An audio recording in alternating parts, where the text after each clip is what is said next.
Trump के अमेरिकी राष्ट्रपति पद की शपथ लेने के पहले ही अमेरिका और चीन के बीच एक जबरदस्त ट्रेड वॉर शुरू हो चुका है। ट्रंप ने पहले टैरिफ को एक हथियार के तौर पर इस्तेमाल करने की धमकी दी है। अगर ब्रिक्स करेंसी लॉन्च हुआ तो 100% टैरिफ वो लगाएंगे ब्रिक्स देशों पर, ऐसा भी उनका कहना है। लेकिन अब क्या हुआ है असल में, जो एक ट्रेड वॉर शुरू हुआ है अमेरिका और चीन के बीच, उसमें अमेरिका ने पहले कंप्यूटर चिप बनाने के उपकरण, सॉफ्टवेयर और हाई बैंडविड्थ मेमोरी चिप्स के निर्यात पर कुछ बंदिशें लगाई। चीन ने इसका जवाबी कदम उठाया है। उन्होंने गैलियम, जर्मेनियम, एंटीमनी और सुपर हार्ड मटेरियल, जिनका इस्तेमाल सिविल और सैन्य दोनों कार्यों में होता है, इस पर उन्होंने उसके निर्यात पर रोक लगा दी है। ये सभी जरूरी हाईटेक मटेरियल हैं, लेकिन अब चीन ने इनका एक्सपोर्ट जो है वो बैन कर दिया है। पहले कुछ बंदिशें लगाई थी। आने वाले दिनों में आशंका यह है कि ये ट्रेड वॉर जो है अमेरिका और चीन के बीच और गहन होगा। लेकिन इसका मतलब भारत के लिए क्या है?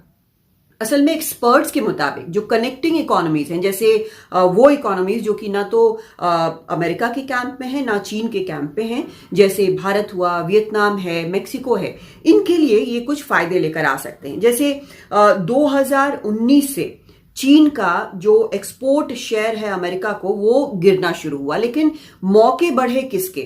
मौके बढ़े वियतनाम के, मेक्सिको के और भारत के, जिन्होंने ज्यादा एक्सपोर्ट करना अमेरिका को शुरू किया। भारत ने वैसे चिप बनाने के मामले में भी अब कई कदम उठाए हैं। लक्ष्य है कि इसके मामले में सेल्फ सफिशिएंट होना है और निर्यात भी करना है। पहले दौर के लिए खबरों के मुताबिक जो इंसेंटिव दिया जा रहा है वो 10 से बढ़ाकर $15 बिलियन किया जा रहा है।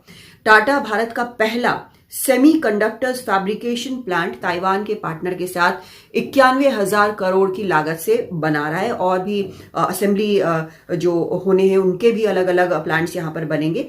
ये जो प्लांट टाटा बना रहा है वो गुजरात के ढोलेरा में बन रहा है। चिप्स को लेकर, मैन्युफैक्चरिंग को लेकर सिंगापुर से भी बात हुई है, समझौते हुए हैं और देशों को भी टटोला जा रहा है। तो लक्ष्य यह है कि न सिर्फ सेल्फ सफिशिएंट होना है बल्कि इनका निर्यात भी करना है। तो भारत के सामने भले ही ट्रंप के राष्ट्रपति बनने के बाद कुछ और चुनौतियां आए टैरिफ के रूप में, लेकिन भारत जो है वो भी अपनी तरफ से पूरी तैयारी कर रहा है कि जहां पर भी मौका हो वहां भारत का भी फायदा हो। दिल्ली से कादम्बिनी शर्मा, एनडीटीवी इंडिया।